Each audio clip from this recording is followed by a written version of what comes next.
Good evening বলছি। So good afternoon বলছি যে একটু মন the plan is your ability to connect and relate with people. What is plan? Relate and connect. Clear? আমি অনেক কিছু জানি, আমি সব লোকজনকে বলতে আরম্ভ করলাম, মানে আমি একজন ডাক্তার, একটা রুগী এসছে, আমি যত ওষুধ জানি সব লিখে দিলাম, কি হবে? 5 মিনিট। আমি যত জানি সব ওষুধ লিখে দিলাম, কি হবে? যা হওয়ার হবে। তার ফলে কিন্তু প্ল্যান শব্দটা কিন্তু খুব সংক্ষেপে তার কাছে পৌঁছে যাওয়া, এটা হচ্ছে প্ল্যান। ক্লিয়ার? তো আমরা প্ল্যানটাকে 10টা পার্টে ভাগ করেছি, 10টা পার্টে ভাগ করেছি প্ল্যানটাকে। এইবারে 10 জনকে দেয়া হয়েছে, আমরা 1-2 করে ডাকবো, আমরা 1-2 করে ডাকবো এবং শেষে আমার কাজ হচ্ছে, আর এই যে বেস্ট প্ল্যান দেখাবে তার জন্য একটা অ্যাওয়ার্ড আছে। আরেকটা জিনিস আমি বলছি, গতবারে আমরা কয়েকজনকে সিলেক্ট করেছিলাম, আমার 3 জনের নাম মনে আছে, বাকি লোকেরা আমাকে একটু হেল্প করবেন যে কারা কারা পুরস্কার পেয়েছিলেন। ও পেয়েছিল, সায়নী পেয়েছিল, আর সৌমিত্র, আর আমাকে একটু বলে দেবেন, কারণ এবারে আমি পুরস্কারগুলো সব দিয়ে দেবো। আমি কি দেব পুরস্কার আপনাদের বলে দিই, আমরা আগামী দিনে যে বইটা পড়া শুরু করছি সেই বইটা দেবো পুরস্কার হিসেবে, ঠিক আছে? তো সবাই খুব সিরিয়াসলি বলবো, খুব এক্সাইটেড ওয়েতে বলবো। তো ওভার টু গৌতম ঘোষ।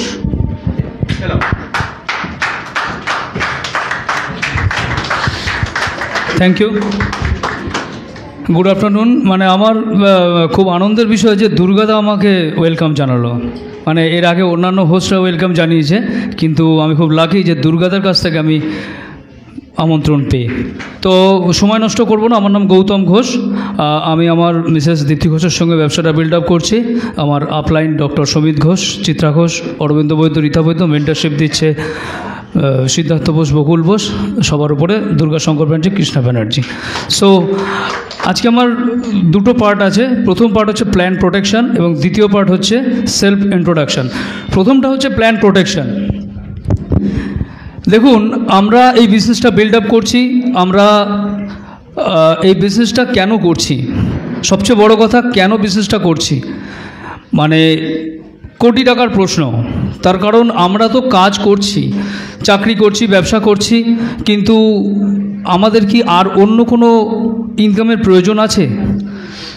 সবার আগে সেটা ভাবা উচিত। তার কারণ হচ্ছে আমরা ইনকাম তো করছি, ইনকাম সাধারণভাবে জীবনযাপন চালানোর জন্য যে ইনকামটা প্রয়োজন সেটা আমরা করছি, কিন্তু আমাদের ভবিষ্যতে যে সমস্ত চ্যালেঞ্জগুলো বা ভবিষ্যতে যে আমাদের ড্রিমসগুলো ফুলফিল করার জন্য দরকার, সেগুলোর জন্য আমরা কি করছি সেটা কি আমরা ভেবেছি? আর প্রোটেকশন বলতে যেটা, যে আমরা প্ল্যান তো বলবো, প্ল্যান বলার সাথে সাথে সেই মানুষটাকে আমরা কতটা হেল্প করছি। আমরা শুধু আমাদের 10 মিনিট বলুন আর 1 ঘন্টা বলুন, সেই প্ল্যানটা আমরা যেভাবে বলার সেভাবে বলে দিয়ে চলে এলাম, তারপর আমার অপোজিটে যে ভদ্রলোক বসে আছেন সে কিভাবে প্ল্যানটা রিলেট করলো, সে কিভাবে তার মানে অভিব্যক্তি কি হলো, আমরা তার কথা না শুনে আমরা প্রথম কি করব, তার কথা শুনবো। শোনাটা বিভৎস জরুরি, তার কারণ আমাদের কথা তো আমরা জানি আমরা কি বলবো, আর মানুষ প্রশংসা পেতে খুব ভালোবাসে। আমরা তার কথা শুনবো, তার প্রশংসা করব এবং সে যে কি বলছে তার পরিপ্রেক্ষিতে উত্তর দেব। আমার কাহিনী শুনিয়ে দিয়ে চলে আসবো না। আর সেই মানুষটাকে আমাদের এই বিজনেস করার জন্য কোনো উদ্বুদ্ধ করব না। আমরা করব এটাই যে তাকে হেল্প করব, তাকে আমরা হেল্প করতে যাচ্ছি, তাকে আমরা সমস্ত কিছু চাপিয়ে দিতে চাইছি না, আমরা সমস্ত কিছু হেল্প করতে যাচ্ছি। আর হেল্প করার জন্য আমাদের যা যা কথা বলা দরকার, যা যা তাকে ইনফরমেশান দেওয়া দরকার সেইটাই দেব, সমস্ত কিছু উগড়ে দেবো না। দাদা যেটা এক্ষুনি বললেন, আমি যতটুকুনি জেনেছি, এমনকি এই বিজনেসের যারা ওনার তাদের বার্থডেট পর্যন্ত, মানে ডেট অফ বার্থ পর্যন্ত সব কিছু বলে দিয়ে আসবো না। আমার যতটুকুনি তাকে ইনফরমেশান তার জন্য যতটুকুনি প্রয়োজন আমি ততটুকুনি বলবো। এবার সেলফ ইন্ট্রোডাকশান, আমরা সেলফ ইন্ট্রোডাকশানটা সেরকমভাবেই দেবো প্রত্যেক, মানে সেলফ ইন্ট্রোডাকশান বলুন, সেলফ ড্রেস কোড বলুন। আমরা এমন একজনের কাছে প্ল্যান বলতে গেলাম, গিয়ে দেখলাম হয়তো যে আমি টাই কোট পরে চলে গেলাম, সেরকম নয়। আমরা এমনভাবে প্ল্যান তার কাছে গিয়ে প্রেজেন্টেশন করব যে যাতে সে আমাকে রিলেট করতে পারে, অর্থাৎ সে আমার জন্য এমন কিছু ইনফরমেশান মানে মনের মধ্যে আনবে না যে মানে মানে কে একজন আমার সামনে চলে এলো, মানে এমনভাবে তার সামনে আমি প্রেজেন্ট করব না।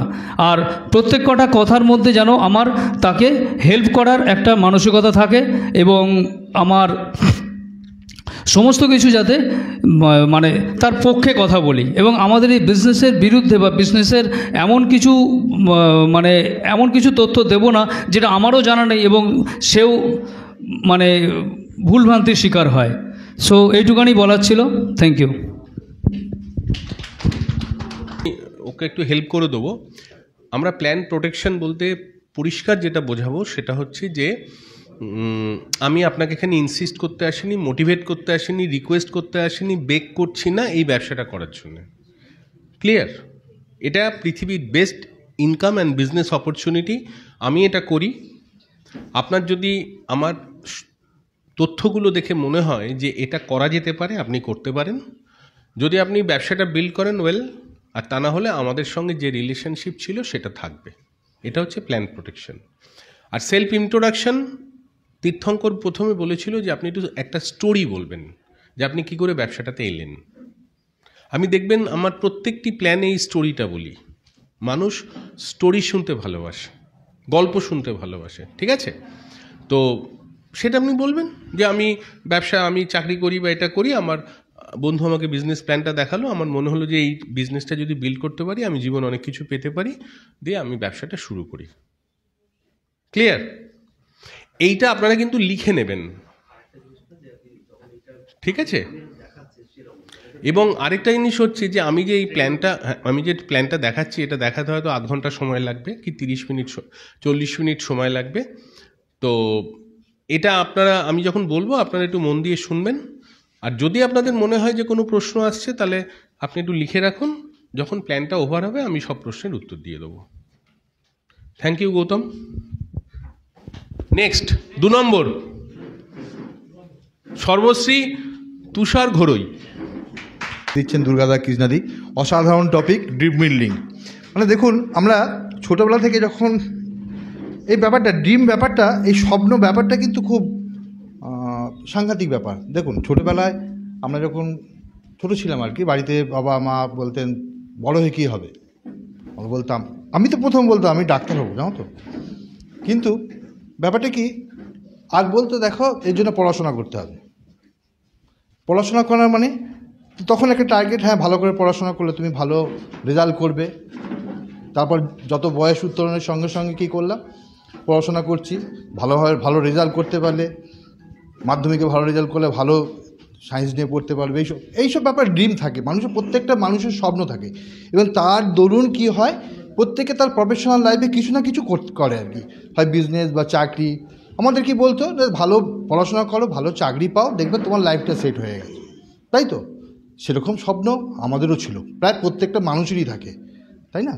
তার ফলে কি হয়, আমরা সেই স্বপ্ন দেখি, সেই স্বপ্ন অনুযায়ী কাজ করি। কাজ করতে করতে কি হয় না, আমিও তেমনি একটা জায়গায় এসেছি, পড়াশোনা করেছি, চাকরি করছি এখনও টিল্লে।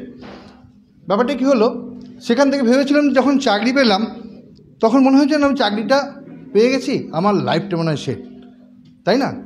কিন্তু আজকে দেখুন, স্বপ্ন জিনিসটা খুব স্পর্শকাতর। এই বাচ্চাটাকে যদি আমি জিজ্ঞেস করি তোমার স্বপ্ন কী, ও কিন্তু খুব ইজিলি বলতে পারবে আমার স্বপ্ন এই হব।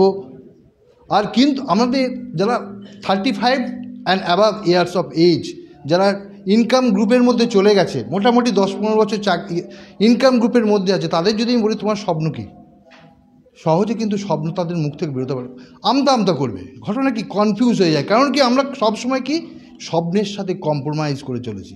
আজকে আমি যেটা চেয়েছিলাম, যেটা হতে চেয়েছিলাম, সেটা কি হতে পেরেছি?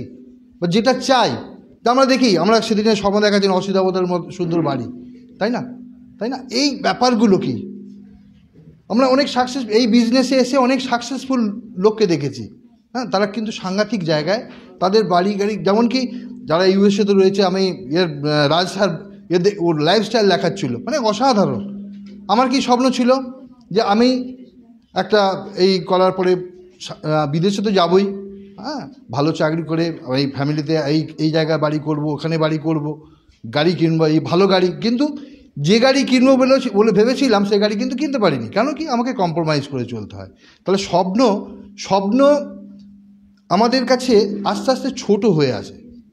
যত বয়স বৃদ্ধির সাথে সাথে স্বপ্নটা আমাদের ছোট হয়ে যায়। কিন্তু যখন আমি এই বিজনেসে এলাম তখন দেখলাম এখানে প্রচুর স্বপ্নের সদাগর এসে বসে আছেন, আমাদের স্বপ্ন দেখাচ্ছে, নতুন করে স্বপ্নটাকে দেখতে শিখলাম, কীভাবে স্বপ্ন দেখতে হয়, স্বপ্ন দেখাতে সে বলছে ভিজুয়ালাইজ করো, তাই না? এবং আমি পরিষ্কার দেখেছি কি, আজকে দেখুন after near about 1 years retire করব। আমি জানি পরিষ্কার, এখানে একটা আমার পার্ট রয়েছে যে why you are doing the business. হ্যাঁ, দেখুন সেখানে কি দেখছি, আমি খুব ভালোভাবে জেনে গেছি আমার দৌড় কদ্দূর, আমি চাকরি করে কত টাকা পেনশন পাবো, কত টাকা অলরেডি আই হ্যাভ ক্যালকুলেটেড। সুতরাং আমি সেখানে দেখেছি কি, আমি যে স্বপ্নগুলো দেখেছিলাম যে এই জিনিসগুলো করব, তাই না, সেই স্বপ্নগুলো কিন্তু আমি মিট আপ করতে পারবো না। আমাকে এই ব্যবসা থেকেই করতে হবে। কেন আমি দেখেছি এখানে এই বিজনেসে এসে প্রচুর লোক সাকসেসফুল হয়েছে। আমি যদি সেই বিজনেসটাকে আমি ঠিকমতো বিল্ড করি অনেস্টলি, এবং আমি ফোকাসড হয়ে যদি বিজনেসটা করতে পারি, সেই স্বপ্নগুলো আমি পূরণ করতে পারবো। আমি কিন্তু সেই জন্যে এই বিজনেসে এসেছি এবং সুন্দরভাবে বিজনেসটা বিল্ড করতে চাই, এবং এই স্বপ্নগুলোকে, আমার যে বাকি স্বপ্নগুলোকে আমি এখান থেকে ফুলফিল করতে চাই। That's all, what to host. Thank you Tushar. স্বপ্নটাকে না তার মধ্যে থেকে বের করে আনতে হবে।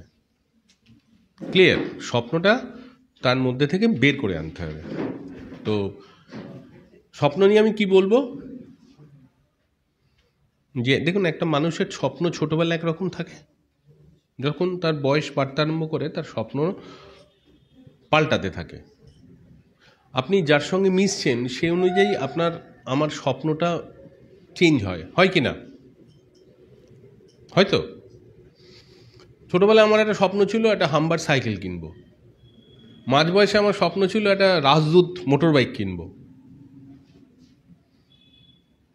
তো এরকম স্বপ্ন কিন্তু থাকে আর কি। তো যার সঙ্গে আমি বসছি সে যদি ব্যাচেলার হয় তার সঙ্গে স্বপ্ন নিয়ে একরকম কথা বলবেন, সে যদি ম্যারেড হয়, তার যদি বাচ্চা থাকে, দেখবেন তার স্বপ্নটা তখন বাচ্চাটাকে ঘিরে তৈরি হয়।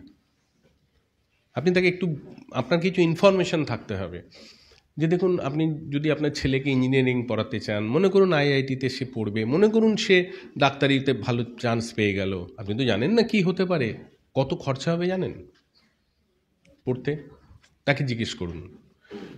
বাবা মা, অনেকের কাছে বাবা মা থাকেন আর কি, তাদের মেনটেন করাটা বয়স যখন হয়ে যায়, এটা কিন্তু খুব মানে যারা এই পর্যায়ে দিয়ে যাচ্ছেন তারা জানেন যে সেটা কিন্তু মানে একটা ভালো, আমার কাছে যদি একটা ভালো মানে না থাকে, পয়সা করির মানে সমৃদ্ধি, মানে কি বলবো, রেস্ত না থাকে, তাহলে কিন্তু সেটা নিয়ে খুব সমস্যা হয়। অনেকের হয়তো কোনো অসুবিধা হয় না, কিন্তু অনেককেই খুবই, তো এই কথাগুলো কিন্তু আমি জিজ্ঞেস করতে পারি। তারপরে আপনার কীরকম বাড়িতে থাকতে চান, প্রত্যেকেরই একটা ভালো বাড়ি থাকার ইচ্ছে তো, হ্যাঁ কি না? আমি একজনকে জানি তার একটা বারান্দাওয়ালা বাড়ি চাই, আমি জানি একজনকে, আমি প্রদীপকে জানি প্রদীপের একটা পুকুরওয়ালা বাড়ি চাই। ও দুপুরবেলা বসে মাছ ধরবে, হাতে একটু ময়দা বা আটা গুলে নেবে, এরকম করে ছোটো বড়শি দিয়ে টুকটুক করে মাছ ধরবে। সো এটা কিন্তু একটা স্বপ্ন, আপনি ভাববেন না যে এটা খুব একটা খারাপ কিছু, এটা ভালো কিছু। এইটাকে জাগিয়ে তুলতে হবে, তার মধ্যে কিন্তু কি করতে হবে, এটাকে জাগিয়ে তুলতে হবে। এগুলো যদি আপনি জিজ্ঞেস করেন তাকে যদি একটু স্বপ্নে নিয়ে যেতে পারেন তাহলে আপনার প্ল্যান দেখানোটা সহজ হয়ে যায়। ক্লিয়ার? এটা প্র্যাকটিস করুন, কি করে স্বপ্ন ড্রিম বিল্ড করতে হয়, এটা প্র্যাকটিস করতে হবে। কিন্তু একদম কাঠখোট্টা জানেন আমি কে বলে আপনি শুরু করলেন, এসব করতে যাবেন না। আপনি কে ওটা নিয়ে ওর কোনো ইন্টারেস্টই নেই। Clear? So who is third? Biplab Mahato, come on. আমি টপিক নিয়ে নিলাম, যাই হোক একটা পড়লো যেটা হচ্ছে 3 main principle of this business. তো আমি এই বিজনেসটা সবাই জানি 3 প্রিন্সিপাল কীগুলো, কিন্তু আমি একটু অন্যভাবে বলবো। মেনলি প্ল্যানটা আমি দেখাবো, কিছু কিছু টার্ম সবার সাথে রিলেট করাবো, আমি যেভাবে করি সেইভাবেই বলবো। আমি সবার সাথে একটু কোঅপারেট করব। আমি 4টে জিনিস নিয়ে বলবো, 3টে বলেছে, আমি 4টে জিনিস নিয়ে বলবো। কারা কারা রিকগনিশন চান? আচ্ছা, কারা কারা হেলদি বডি চান? বাহ। কারা কারা হেলদি মাইন্ড চান? Healthy mind. আমরা কিন্তু অনেক স্ট্রেসে ভুগছি, আর ওদের সাথে কারে কানেক্ট করতে যায়। ধরুন এইগুলো আমি আপনাদেরকে ইনফরমেশান দিলাম, ইনফরমেশানগুলো ভালো, তো আপনারা ওগুলো কি নিতে ইচ্ছুক আছেন? আচ্ছা।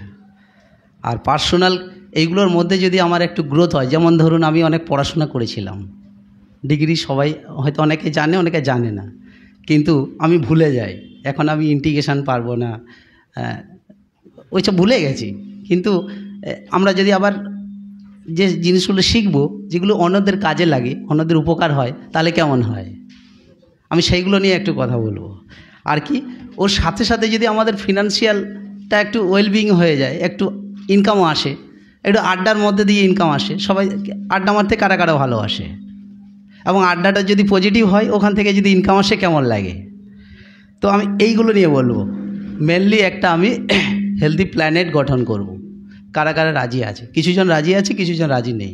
হেলদি প্ল্যানেট বলতে ওখানে আমরা সৎসঙ্গ একটা গড়ে তুলব, যার সাথে একটু আগে দেখে গেলেন না যে প্রত্যেকটা প্রোডাক্ট অসাধারণ প্রোডাক্ট, সৎসঙ্গ সেখানেই আসে। অনেকে আমরা বলি না আমরা গাছ লাগিয়েছি, আমরা পরিবেশকে বাঁচিয়েছি, আমরা অনেক কিছু করেছি, কিন্তু পরিবেশকে বাঁচানোর পেছনে ধরুন আমি সার দিয়ে অনেক বাজার চলতি সার দিয়ে করলাম, প্রত্যেকটা গাছ কিন্তু ক্ষতিগ্রস্ত হয়। যে বললো চাষিরা, আমাদের দিকে প্রচুর চাষ হয়, আমার বাড়ি ঝাড়গ্রামে, কিন্তু আমি যখন যাই তখন অনেকে চাষ করে, অনেক বিষ। এখন পুকুরের মাছগুলো কিন্তু আগের মতো মাছ নয়। আমি যখন ভাইকে বললাম যে আমি পুকুরে মাছ ধরবো, ভাইয়ের বাড়িতে গেলাম, মানে মামা বাড়ির, তো আমি 4 কেজি মাছ ধরেছি, 4টে মাছ, মানে 3টে মাছ ছিল, 4 কেজি। ভাইকে বললাম তুই 2টো নে, আমি অত খাবো না, একটা নিয়ে আসি। ভাই বললো আমি খাবো না। বললো কেন? আরে ওখানে না আমি অনেক সার বিষ দিয়েছি। তো প্ল্যানেটটা অন্যরকম। আমি মুখে বলছি আমি লোকের কল্যাণ করছি, কিন্তু কল্যাণটা অন্যভাবে হয়ে যাচ্ছে। তো এখানে যদি সেই প্ল্যাটফর্মগুলো আমরা, প্রত্যেকটা প্ল্যাটফর্ম যদি আমরা পাই, এবং ওটা একটা দারুণ একটা কোম্পানির মাধ্যমে যদি আমরা মেসেজটা দিতে পারি অনেকে, সেই সঙ্গটা কেমন হয়? ভালো হয়। আর ওর মধ্যে একটা আমাদের কমিউনিটি থাকবে, যে কমিউনিটিটা আমরা একসাথে চলবো। আমি একটা মিটিংয়ে গিয়েছিলাম, মিটিংয়ে গিয়ে ওখানে দেখছিলাম যে আমরা যদি একই ড্রেস পরি, আমি যেমন এই ড্রেসটা পরেছি, এটা আমি অ্যাচিভ করেছি তাই পরেছি, এটা যদি সবাই অ্যাচিভ করে তো প্রত্যেকের ভালো থাকবে। কেউ হয়তো জানে না, আজকে আমি রাত 2টোর সময় উঠেছি, উঠে কোথায় গেছি, রাত 2টোর সময় উঠে আমি ধর্মতলায় গেছি। ওখানে কলকাতা পুলিশের ম্যারাথন ছিল, 21 কিলোমিটার্স আমি রান করেছি। তারপর ওখান থেকে এসে বাড়ি এসেছি, এসে আবার 10টা জামা প্যান্ট কেচেছি এসেট দিয়ে। তারপরে আবার আমি সঞ্জয় দাকে কল করি। যাই হোক, ট্রেন একটু যান্ত্রিক গোলযোগ ছিল, তাই একসাথে আসতে পারলাম না, পরে আসলো। তো ওখান থেকে আবার এখানে আমি মিটিংয়ে আসলাম। কেন আসলাম? ভালো লাগা। এই একটা কমিউনিটি আমার খুবই ভালো লাগে। আমি একদিন কথা হচ্ছিল দুর্গাতে, আমি যখন অফিসে ছিলাম, আমি নাইট করছিলাম, আমাদের নাইট হয়, এমার্জেন্সি ডিউটিতে হয়। আমি আইটি সেক্টর ছেড়ে দিয়েছি, এখন মেডিকেল সেক্টরে আছি। আমার খুব খারাপ লাগে ওই সময়, যে দাদা আমার চাকরি করতে ভালো লাগছে না। দাদা বলছে মানে কত তো ভালোই দেয়, একসময় বলছে না, তবু আমার ভালো লাগে না, আমার চাকরিটা ভালো লাগে না। বলে বেশ, তো তুই আসিস। হ্যাঁ, তো এই জিনিসটা পাওয়ার জন্য যদি আমরা একদিন আপনাদের বাড়িতে যাই, কিংবা আমরা একটা অর্গানাইজেশনের মাধ্যমে যদি মেসেজটা আপনাদের দিই, কেমন লাগবে? তো আপনারা যদি আসেন তাহলে আমরা সবাই চলে আসবো। কিন্তু আমি তারপরেও বলে থাকি যে এই বিজনেসটা কিন্তু প্রত্যেকটা মানুষকে সুগঠিত করে রাখবে। আমি ফিট এইটুকু বলছি, কারণ ডিউ টু নিউট্রালাইট। আর business is so simple but very powerful. তোমরা আপনারা দেখতে পারেন, সবার জন্য ওয়েলকাম রইল। Thank you. Thank you Biplab. মানে ও আমার ডাকে সাড়া দিয়ে চলে এসছে। তো এবং 2টোর সময় উঠে কলকাতা পুলিশের ম্যারাথন দৌড়েছে, মানে hats off, give him a big hands. তারপরে এসএইচ দিয়ে জামাকাপড় কেচেছে, মানে ওটা 9 কোর স্টেপসের মধ্যে একটা কোর স্টেপস। এই বিজনেসের 3টে প্রিন্সিপাল, এইটা কখনো ভুলবেন না।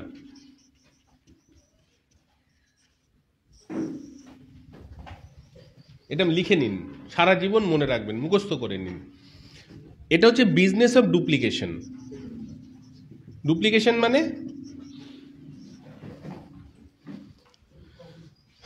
মানে if copy is good, if original is good, copy will be. আমাদের সারা জীবন কাজ হচ্ছে আমাদের কিছু ডুপ্লিকেটার তৈরি করা। যেমন ধরুন এডিএসডি, তার একজন ডুপ্লিকেটার হচ্ছে শুভাশিস ঘোষ, একজন হচ্ছে আমি। শুভাশিস ঘোষের টিমে মনে করুন কয়েক হাজার ডুপ্লিকেটার আছে, যারা কি করছেন না কাজটা করছে, তাদের কাজটা শিখিয়ে দেওয়া হয়েছে, তারা তাদের টিমটাকে নিয়ে দৌড়চ্ছে। সেই রকম কোন ব্যবসাতে এই ঘটনাটা ঘটে? সমস্ত জায়গাতেই যেটা ঘটে সেটা হচ্ছে আমার সিঙ্গেল পারফরমেন্স। ক্লিয়ার? মানে আমি আছি তো ব্যবসা আছে, আমি নেই তো ব্যবসা নেই। It is a business of duplication. আমি যেটা জানি আমায় কিছু লোককে শিখিয়ে দিতে হবে। I need some good duplicator. Clear? That is the beauty of the business. Second beauty ki?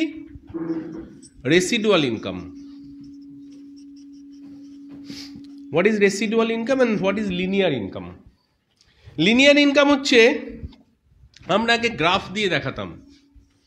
যদি এইটা আপনি করেন, আপনি ধরুন এখানে আপনি যত কাজ করছেন আপনার ইনকাম বাড়বে। যেই কাজটা 0 হয়ে গেল, ইনকাম 0। মানে income is equal to rate into time.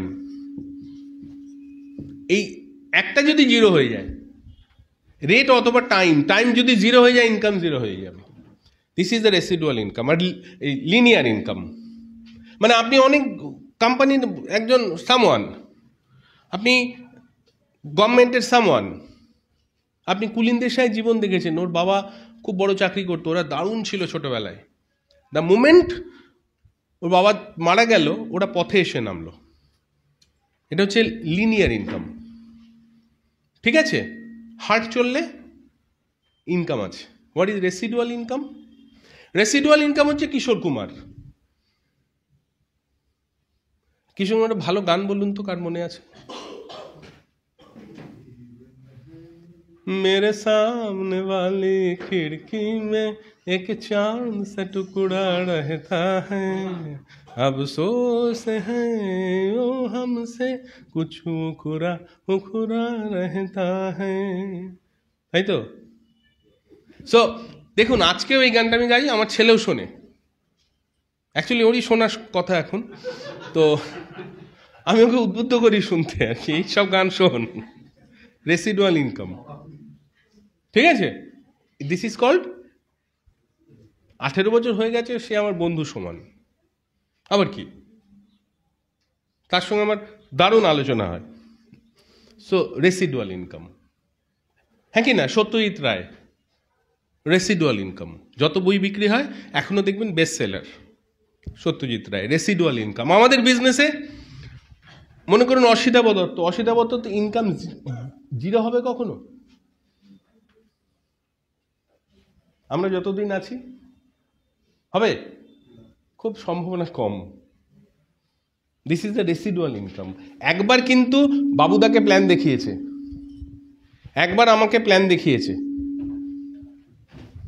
But he is making money month after month, year after year. This is the residual income. Clear? এই তিনটে জিনিস আপনাকে বোঝাতে হবে। থার্ড, ডিডিএস মানে ডাইরেক্ট ডিস্ট্রিবিউশন সিস্টেম। আমাদের কি সিস্টেম? ট্র্যাডিশনাল সিস্টেম, তাই তো? ট্র্যাডিশনাল। এই সিস্টেমটা কি? Direct distribution, manufacture to the consumer. কিন্তু traditional distribution system manufacture, dealer, distributor, wholesaler, হ্যান ত্যান করতে করতে কনজিউমার। এক বোতল জলের দাম কত? 20 টাকা। ম্যানুফ্যাকচারিং কস্ট কত? তাহলে মিডলম্যান কত পায়? 16 টাকা। ডিস্ট্রিবিউশন। ক্লিয়ার? সো এইটা কিন্তু এই তিনটে জিনিস আমরা বলবো, কিন্তু আমি এবার আপনাদের প্রিন্সিপাল বলছি তিনটে মন দিয়ে শুনুন, এরকম নয়। কিন্তু আপনার প্রেজেন্টেশনটা কিন্তু খুব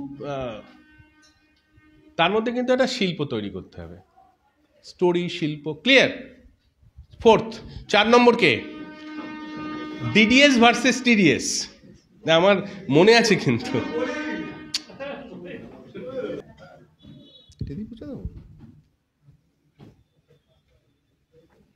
টিডিএস ভার্সেস ডিডিএস হচ্ছে মানে আমরা বেসিক্যালি আমি একটা কনভেনশনাল বিজনেস করি, ঠিক আছে? তো কনভেনশনাল বিজনেসে যেটা হয় যে আমরা যে কোনো জিনিস ডাইরেক্টলি, যেহেতু আমি একটা কনভেনশনাল বিজনেস করি সেহেতু আমি ব্যাপারটা বুঝি। মানে দাদা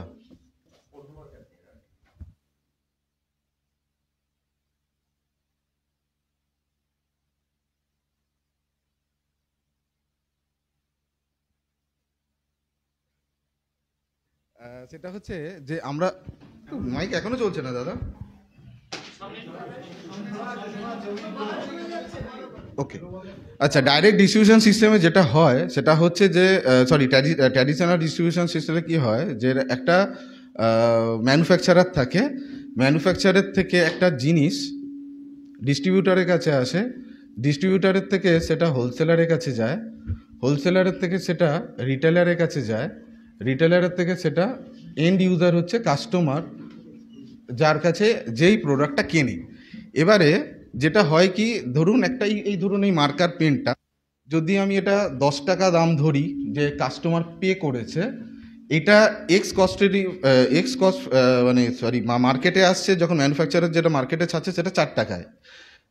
সেটা এই 4 টাকার জিনিসটা বেসিক্যালি একটা কাস্টমার কিনে 10 টাকায়, মানে মধ্যিখানে 60% মানিটা এই ডিস্ট্রিবিউটার, হোলসেলার এবং রিটেলার, আরও স্টকিস্ট অনেকে আছে, এদের মধ্যে এটা ডিস্ট্রিবিউশন হয়, ঠিক আছে? যেটা এতদিন মানে আমাদের কিছু করার ছিল না, আমরা এইভাবেই জিনিসটাকে আমরা কিনতাম, যে কোনো প্রোডাক্ট এইভাবেই আমরা কিনি, যে ম্যানুফ্যাকচারের থেকে এইভাবে হাত ঘুরে কাস্টমারের কাছে আসে, ঠিক আছে?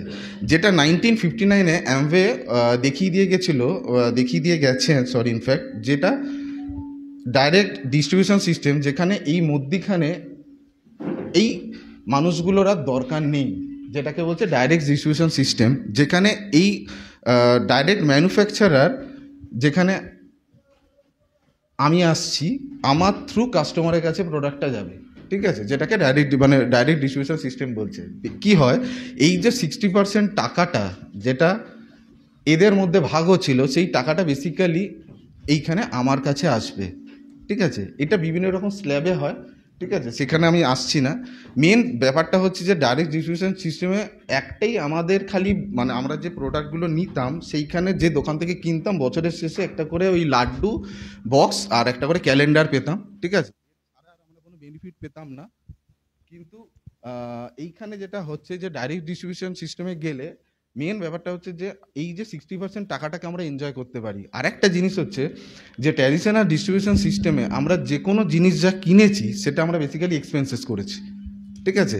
কিন্তু ডাইরেক্ট ডিস্ট্রিবিউশন সিস্টেমের মজাটা হচ্ছে যে আমরা যে টাকাটা এক্সপেন্স করছি তার 15-20% যদি আমি নিজে কনজিউম করি তাহলে সেটাকে আমি সেভ করছি, আর যদি আমি সেল আউট করি, যদি আমি ওনার হিসেবে যদি আমি সেল আউট করি, তাহলে কিন্তু এই 60% টাকাটা আমার, মানে পুরো টাকাটাই আমার কাছে আসবে, ঠিক আছে, যেটা এখানে ইউনিক পয়েন্ট মানে হচ্ছে আমার এক্সপেন্সেসকে আমি ইনকামে কনভার্ট করে নিচ্ছি, যেটা ডাইরেক্ট ডিস্ট্রিবিউশন সিস্টেমে আমরা করতে পারি। তো that's all, over to host, এইটুকুনি বলা।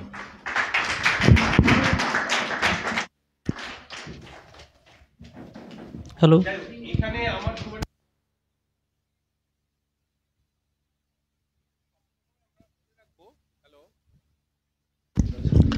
আমরা সবসময় কি মনে রাখবো, একটা জিনিস মনে রাখবো, সেটা হচ্ছে যে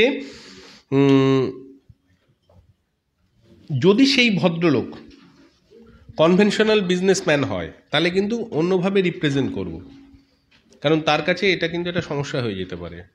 কোনো লোক যদি চাকরি করে, আমি কিন্তু সেখানে জব নিয়ে খুব একটা বেশি নেগেটিভ ইনফরমেশন দেব না, এগুলো আমরা একটু হিসেব করে নেব। ক্লিয়ার?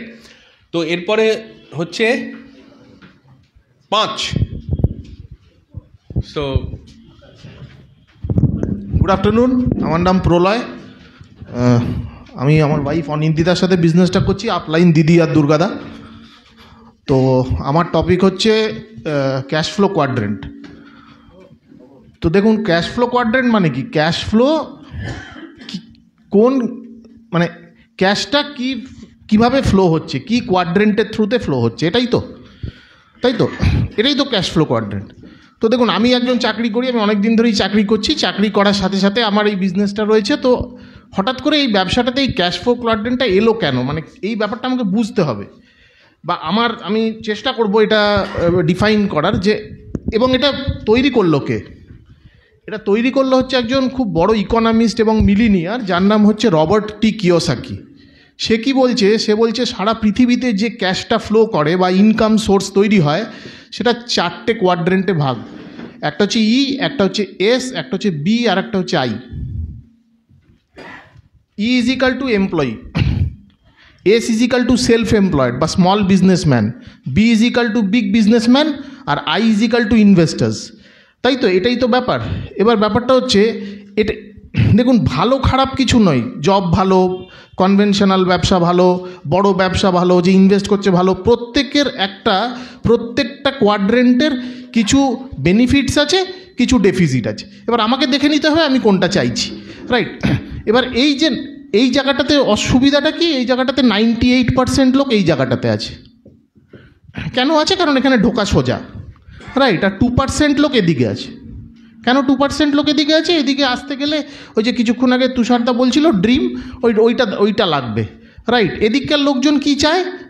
এদিককার লোকজন হাউ নিয়ে কথা বলে, কি করে হবে ভাই, যে কোনো কিছু বললেই বলবে কী করে হবে। এদিকের লোক কি জানে, কেন করব ভাই, ঠিক আছে? এই দিকের লোক সবসময়, যেহেতু হাউ নিয়ে কথা বলি আমরা, যারা আমরা চাকরি করি, আমরা সবসময় অ্যাক্টিভ ইনকাম নিয়ে কথা বলি। আমি কাজ করেছি, এক্ষুনি পয়সা দাও, অ্যাক্টিভ ইনকাম। আর এদিকের লোক কি করে? এদিকের লোক প্যাসিভ ইনকাম নিয়ে কথা বলে। ডিফারেন্সটা কি প্রলয়, অ্যাক্টিভ ইনকাম আর প্যাসিভ ইনকাম? অ্যাক্টিভ ইনকাম মানে প্রলয়ই সব, কারণ প্রলয় তো হাউটা নিয়ে খুঁজছে না, ওই জন্য প্রলয় সব সময় ভাবছে কি করে হবে। আর এই দিকের লোক কি করছে? এই দিকের লোক এরকম কিছু প্রলয়কে খুঁজে বার করছে, যারা প্রলয় 1, প্রলয় 2 এরম করে খুঁজে বার করছে, এবং ও মাথায় বসে আছে, ওই কমিউনিটিটা তৈরি করছে, আইদার কমিউনিটি অফ এমপ্লয়ি, অথবা কমিউনিটি অফ কাস্টমার, অথবা কমিউনিটি অফ এভরিথিং ও তৈরি করছে। কেন? কারণ ওর কাছে হোয়াইটা ক্লিয়ার, কেন করতে চাইছে, রাইট? আর একটা হচ্ছে এই যে এইটা তৈরি করতে করতে এই যে কমিউনিটিটা তৈরি করছে না, এই কমিউনিটিটা তৈরি করতে গিয়ে কী করছে, এরা যখন আছে অ্যাক্টিভ ইনকামে, তখন এরা টাইম বেসড ইনকাম করে, রোজ কাজ করছে, পয়সা ইনকাম করে আনছে, রোজ কাজ করছে। ওই জন্য আমরা সবসময় কি জিজ্ঞেস করি, আমরা যারা চাকরি করি, টেক হোম স্যালারি কত, আমি কত টাকা পাবো, মানে মাসে কাজ করলাম ভাই কত পয়সা দেবে, রাইট? এটাই আমরা ভাবি। আর এখানে ও কি বলছে, ও যেটা বলছে সেটা হচ্ছে একটা অর্গানাইজেশন যেহেতু তৈরি করেছে, তাই জন্য ওর কাছে সবচেয়ে ইম্পর্ট্যান্ট ব্যাপার হচ্ছে ও এই যে এই এমপ্লয়ি বা কাস্টমার, এই সবগুলো হচ্ছে ওর অ্যাসেট, ও একটা অ্যাসেট বেসড ইনকাম তৈরি করছে, রাইট? তো এইটাই হচ্ছে ব্যাপার, আর কিছু বলার নেই। This is mainly cash flow quadrant. Thank you, over to host.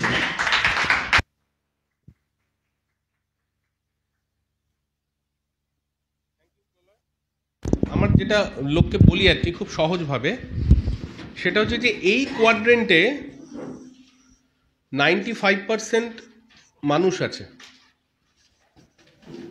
R wealth আছে 5%।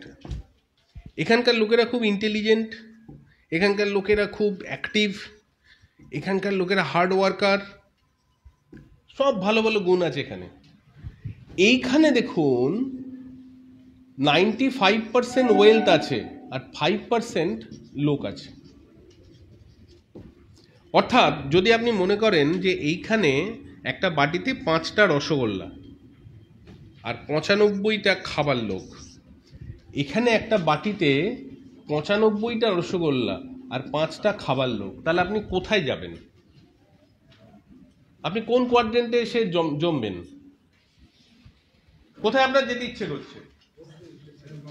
হ্যাঁ, সেকেন্ড কোয়াড্রেন্টে 95টা রসগোল্লা। তাহলে আমি শান্তিপুর লোকালে উঠেছি, আমি বম্বে যাব হবে? আমি এখানে বসে আছি আর আমার ইচ্ছে হচ্ছে যে আমি রাজস্ব মানে রাজ সুখ ভোগ করবো, এটা হবে না। তাকে আমি জিজ্ঞেস করি তখন আপনি কোথায় যেতে চান, সে সবসময় বলে আমি ওখানে যেতে চাই। এবার আপনি চিন্তা করে দেখুন, অসিতাভ দত্ত, তার ব্যবসা কত? 450 কোটি টাকা। তার কতগুলো ওয়্যারহাউস আছে, কটা এমপ্লয়ি আছে, কটা শোকেস আছে, কটা গোডাউন আছে? কিচ্ছু নেই। Clear? So that is very important. Next Amway profile.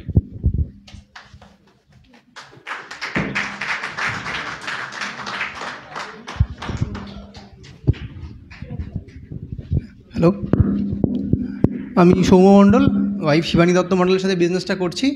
আমাদের আপলাইন অতনু বসু এবং অদিতি বসু, এবং যাদের ছত্রছায়া রয়েছে দুর্গাদা এবং কৃষ্ণাদি। তো আমার হচ্ছে অ্যামওয়ে প্রোফাইল।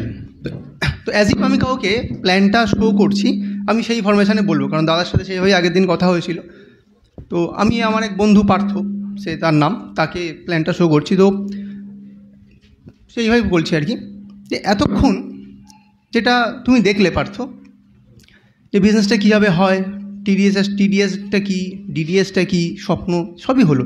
কিন্তু যে কোম্পানির সাথে আমরা কানেক্ট হতে যাচ্ছি, সেই কোম্পানির ব্যাপারে একটু জেনে নেওয়া দরকার, কারণ তা নাহলে তো হবে না। কারণ আমি যখন আমার মেয়েকে স্কুলে ভর্তি করতে গেছি, তখন নিশ্চয়ই একটা বটতলা স্কুলে ভর্তি করে দিইনি, বা তুমিও করোনি সেটা।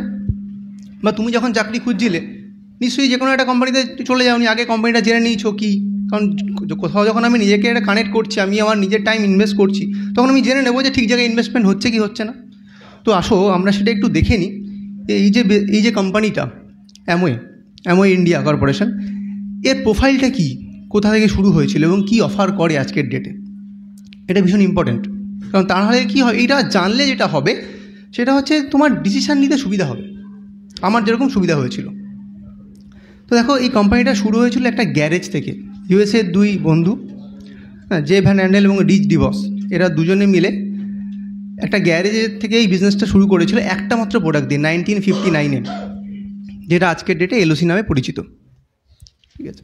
তো সেখান থেকে আজকে শুধুমাত্র ইন্ডিয়াতে 140টারও বেশি প্রোডাক্ট আছে, যেটা রোজকার ডেটে কাজে লাগে। তাহলে এই এত বছরে এই কোম্পানিটা নিশ্চয়ই ডেভেলপ করেছে বলেই এই জায়গায় আসতে পেরেছে।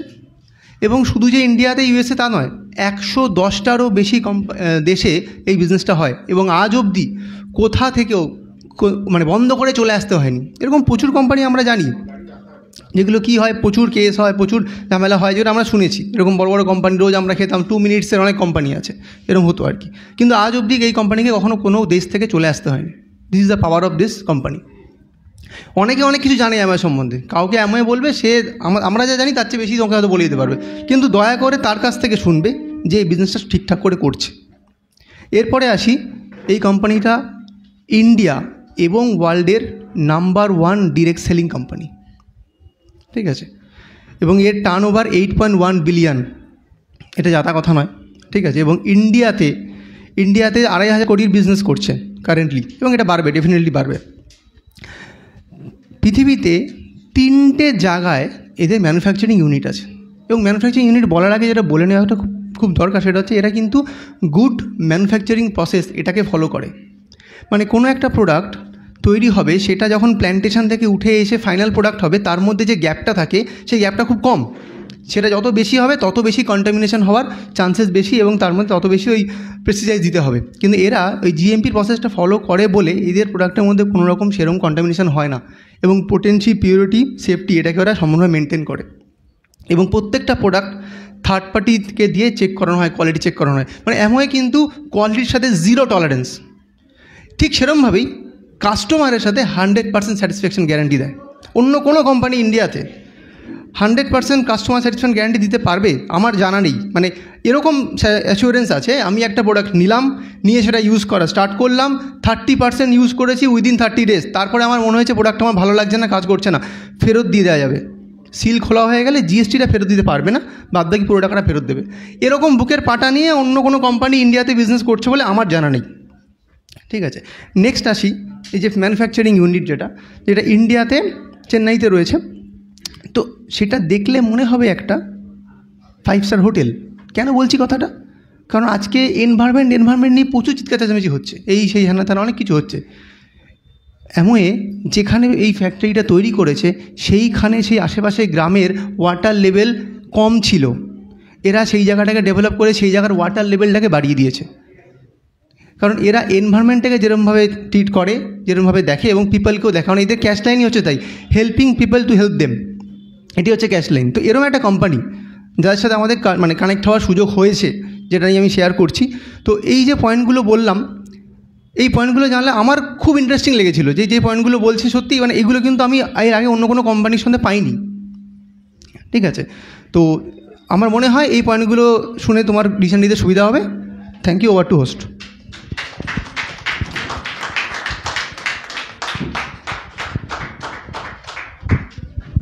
যাকে ও খুব সুন্দর বলেছে, মানে অনেকগুলো ডেটা দিয়েছে। আমরা সবসময় যেগুলো বলবো, আমাদের কতগুলো পেটেন্ট আছে, কতগুলো পেটেন্ট পেন্ডিং, তারপরে গ্লোবালি যেমন Nutrilite number 1, skin care top 5-এর মধ্যে একটা, যদি সম্ভব হয় আমি নামগুলো বলে দেবো, Elizabeth Arden, YSL, Lancome, Clinique, Shiseido, Estee Lauder, Christian Dior, এই নামগুলো আমি বলে দেবো। মানে আমার একদম তাকে ডিসিশন নিতে হেল্প করা, আমি তার ডিসিশন নেব না, তাকে ডিসিশন নিতে হেল্প করা। খুব সুন্দর হয়েছে। নেক্সট স্পিকারকে আমরা ডেকে নেব। সো তার টপিক কি?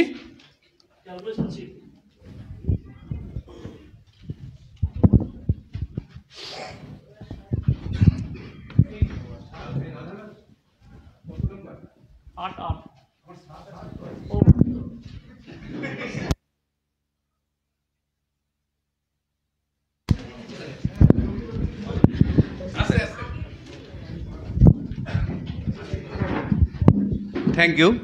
আমার নাম অশোক সরকার, আমার মিসেস সুমনার সঙ্গে বিজনেসটা করছি। আমাদের মেন্টার অ্যান্ড আপলাইন মানস সাথী মণ্ডল। আমার আজকের লটারি থেকে পাওয়ার টপিকস হচ্ছে প্রোডাক্ট ওভারভিউ, যেটা how to show the plan, তার একটা গুরুত্বপূর্ণ পার্ট। তো এইগুলো বলি যে ঘুম থেকে উঠে শুতে যাওয়া পর্যন্ত আমাদের যা যা লাগে, অর্থাৎ দাঁত মাজা থেকে আরম্ভ করে স্নান, খাওয়া, অনেক কিছু, এইগুলোর মধ্যে আমরা তো আমাদের শরীরের যত্ন নিই, তাই যত্ন নেওয়ার জন্য যে সমস্ত প্রোডাক্টগুলো লাগে, মোটামুটি অ্যামওয়ে ইন্ডিয়া এন্টারপ্রাইজ 150-এরও বেশি প্রোডাক্ট আছে এদের। এখন এই প্রোডাক্টগুলো কতগুলো সেগমেন্টে ভাগ করা আছে, যেমন home care, skin care, personal care আর হেলথ কেয়ার। এর সঙ্গেও আরও কিছু আছে, কনজিউমার ডিউরেবল, আর হোম কেয়ারের মধ্যেই পড়ে বোধহয় এগ্রি কেয়ার। তো স্কিন কেয়ারে যেটা হয় সেটা হচ্ছে যে বাজার চলতি স্কিন কেয়ার যেগুলো থাকে, অ্যাকচুয়ালি আমরা কেয়ার বলি কেন, কারণ আমরা শরীরের যত্ন নিই, আর এই যত্নটাকেই মেনটেন করে আমাদের এই প্রোডাক্টগুলো, যার জন্যই এইগুলোকে কেয়ার হিসাবে বলা হয়, হেলথ কেয়ার এইসব। তো স্কিন কেয়ারে যেটা আছে সেটা হচ্ছে যে আমাদের এখানে প্যারাবেন ফ্রি, ফসফেট ফ্রি এইগুলো। আর বাজার চলতে যেগুলো নিলে পরে তার যে মুখের মধ্যে বা স্কিনের মধ্যে যে প্রবলেমগুলো হয়, আমাদের এগুলোর মধ্যে সেগুলো হয় না। আমি ডিটেলসে বলবো না কারণ তার সময় নেই, মাত্র 5 মিনিট। আর তো এইগুলো আছে। ওয়ার্ল্ডে যে 5টা মানে বিশেষ প্রোডাক্ট আছে আর কোম্পানি ব্র্যান্ড, তার মধ্যে আর্টিস্টই একটা। আরও 5খানা আছে, আমরা এআই প্ল্যাটফর্মে খোঁজ নিলেও দেখতে পারবো। তো এইটা গেল। আর আমাদের এছাড়া রয়েছে হোম কেয়ার, যেটা হোম কেয়ারের মধ্যে আছে বিভিন্ন রকমের প্রোডাক্ট আছে। এখানেও যত্ন নেওয়া হয় শরীরের। এমন একটা প্রোডাক্ট আছে যেটা টয়লেট টু ফ্রিজ পর্যন্ত ব্যবহার করতে পারি। তার মধ্যে ডিসইনফেক্ট্যান্ট আছে, বিভিন্ন রকমের মাল্টিপারপাস লেভেলে আমাদের এই প্রোডাক্টগুলো ব্যবহার করা হয়। একটা প্রোডাক্ট এলওসি, যেটা সব কিছু জলে ধোয়া যায় এমন কিছুর মধ্যেও ব্যবহার করা যায়, এই প্রোডাক্টটা করা হয়। এর পরবর্তী ক্ষেত্রে হচ্ছে আমাদের হেলথ কেয়ার হলো। আর হেলথ কেয়ার বলতে গেলে আমাদের যেটা লাগে যে আজ থেকে 30-40 বছর আগে, আমি একটু না বললেই হবে না, আজ থেকে 30-40 বছর আগে খাবারের মধ্যে দিয়ে আমরা যে পুষ্টিটা পেতাম, তখন যে পরিমাণে সবজি ধান উৎপন্ন হতো, এখন কিন্তু 10 টাইমস বেশি সেই সবজি ফলন উৎপন্ন হয় ওই একই জমি থেকে। তাহলে একই জমি থেকে যদি এত বেশি উৎপন্ন হয় ফসল, তাহলে পরে কিন্তু তার পুষ্টির গুণটা ওর মধ্যে ভাগ হয়ে যাচ্ছে, অর্থাৎ সেই খাবারের মধ্যে আমরা সেই পুষ্টিটা পাচ্ছি না। তাহলে আমাদেরকে অবশ্যই একটা সাপ্লিমেন্ট, এই পুষ্টিগুলো পেতে গেলে সাপ্লিমেন্টেশনের সাহায্য নিতে হবে। এই সাপ্লিমেন্টেশনগুলো হচ্ছে পুরোপুরি অর্গ্যানিক্যালি তৈরি, সিড টু বটল পর্যন্ত এই কোম্পানি তৈরি করে এই জিনিসটা থাকে। এছাড়াও কিছু রয়েছে এগ্রিকেয়ার, যেটা মানে কি বলবো, এর নাম হচ্ছে অ্যাপসাইডটি, যেটা ফলনটাকে 30% পর্যন্ত বাড়াচ্ছে। এর সঙ্গে রয়েছে কনজিউমার ডিউরেবল, যেটা আমরা যে রান্না করি, খাবার টাবার খাই, সবজিগুলো, সেই সবজিগুলোর গুণগত মান অন্যান্য যে ট্র্যাডিশনাল যে সমস্ত সবজি যে কন্টেনারে আমরা রান্না করতাম, এর পুষ্টিগুণটা অনেকটা বজায় থাকে এই আমাদের যেটা রয়েছে অ্যামোয়ে কুইনের মধ্যে দিয়ে। আর একটা জিনিস হচ্ছে অ্যামোয়ে কুইন হলো। আর বাস এইগুলোই হচ্ছে আমাদের কেয়ার। তো এই হেলথ কেয়ার আমরা প্রত্যেকেই খাওয়া। আর তাছাড়া হেলথ কেয়ারের মধ্যে যেটা মেন জিনিস, যেটা প্রোটিন, ডেলি আর ওমেগা হেলথ কেয়ারের মধ্যে পড়ে এই প্রোডাক্টগুলো। তো এইগুলো আমাদের সেই যে পুষ্টির অভাব হয় সেগুলো আমাদেরকে ওরা পূরণ করে দেবে। যাই হোক, thank you, over to host.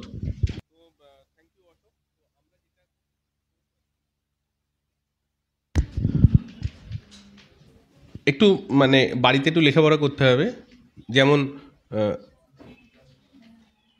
Home care যখনই আমরা বলবো, আমাদের দুটো কথা বলতেই হবে, সেফার চয়েস, বায়োকোয়েস্ট, এটা আপনি বলবেন। তারপরে যখন পার্সোনাল কেয়ার বলবেন, তখন কিন্তু ক্লিনিক্যালি টেস্টেড এই শব্দটা কিন্তু ব্যবহার করবেন। এবং যদি একটু সময় পান, তখন আপনি ভাগ করে দেবেন যে ওরাল কেয়ার, মানে এটা প্রায় 100 কোটি টাকার ব্র্যান্ড ইন্ডিয়াতে যত স্কিন কেয়ার বিক্রি হয়, অ্যামোয়ে স্কিন কেয়ার কিন্তু সবচেয়ে বেশি বিক্রি হয় সুপার প্রিমিয়াম রেঞ্জে, আর্টিস্ট্রি। যত হেলথ কেয়ার বিক্রি হয়, নিউট্রিলাইট কিন্তু ইন্ডিয়াতে সবচেয়ে বেশি বিক্রি হয়। এগুলো কিন্তু আমরা যদি না বলি, তাহলে লোকে কিন্তু জানতে পারবে না। লোকে অনেক কিছু ধারণা নিয়ে বসে আছে, তাতে কিন্তু এসে যায় না। ক্লিয়ার? তাহলে কেন হেলথ কেয়ার ভালো? সিড টু সাপ্লিমেন্ট এখানে তৈরি হয়, ফ্রম দ্য জিরো লেভেল এখানে তৈরি হয়। 6400 একর সার্টিফাইড অর্গানিক ফার্ম আছে। এই সার্টিফিকেশনটা দেয় FDA, food and drug administration. এটা ABCD কেউ দেয় না। এখানে কোনো পেস্টিসাইড, ইনসেকটিসাইড, হার্বিসাইড কিচ্ছু ব্যবহার করা হয় না। এখানে ক্রপ রোটেশন করে, অর্গানিক ফার্টিলাইজার ব্যবহার করে, অর্গানিক পেস্টিসাইড ব্যবহার করে, এবং ধরুন প্রেডেটার রিলেশনশিপকে ফিরিয়ে এনে তাদের পেস্ট কন্ট্রোল করা হয়। এবং সেই গাছগুলো থেকে পিক পোটেন্সিতে প্রোডাক্ট তুলে, মানে হারভেস্ট করে, তারপরে সেখান থেকে প্রোডাক্ট ম্যানুফ্যাকচার করে। এই শব্দগুলো কিন্তু ব্যবহার করতে হবে। Home care, biodegradable, eco friendly, dermatologically tested, phosphate free, এগুলো আমি এখন ডিটেলস বলতে পারবো না। স্কিন কেয়ার, এটা কিন্তু skin care, skin nutrition. Skin একটা অ্যাক্টিভ অর্গান, সবচেয়ে বড় অর্গান, তার দেখভাল করে অ্যামওয়ে। আজকেই আমাদের বাড়িতে একজন এসেছিলেন, ও তার সকালে স্কিনটা টেস্ট করলো।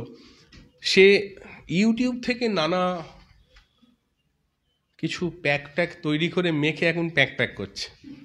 মানে ওর যদি স্কিনটা আপনি দেখেন অবাক হয়ে যাবেন। ক্লিয়ার? সো সবার ধারণা আমি সব জেনে গেছি, আর ইউটিউবে সব কিছু পাওয়া যায়। সো বি ভেরি কেয়ারফুল, তাই না? তো আপনাদের যাদের আপলাইন আছে, এখন অবধি আপলাইনের উপর ভরসা রাখুন। He is the best YouTube. বুঝতে পারলাম? তো যাই হোক, আমরা ওকে কিছু বললাম। এইবার ও তো জানতে চাইছে, কারণ ও এটা নিয়ে এবার ঘুরবে কে কমে দেবে আর কি। তো আমরা কোনো প্রোডাক্ট বলিনি, আমরা বলেছি ইফ ইউ আর ইন্টারেস্টেড আমি পাঠিয়ে দেবো। তোর নামে একটা আইডি জেনারেট করে তোকে একদম ডাইরেক্ট পাঠিয়ে দেবো, তুই আমাকে পয়সাটা পাঠিয়ে দিস। ক্লিয়ার? সো এই জায়গাটা খুব ইম্পর্টেন্ট। আমি অনেকবার ঠকেছি আর কি, আগে বলে টলে দিয়ে সে অন্য জায়গা থেকে নিয়ে বেরিয়ে চলে গেছে। এবং say so this is very important. আপনাকে কিন্তু একদম প্রোডাক্ট নিয়ে মাস্টার হতে হবে। প্রতিটা ইনফরমেশন, প্রতিটা নলেজ আপনার কাছে আছে, পাক্কা? So over to calculation.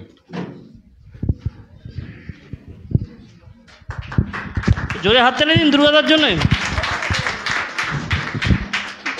দেখুন, আমরা এই বিজনেসটা তো সবাই করতে এসেছি ইনকামের জন্যে। তো এমন থেকে যে ইনকামটা আমরা করি, তো সেই ক্যালকুলেশনটাই আমি আজকে আপনাকে দেখাবো যে কীভাবে আমরা ওখানে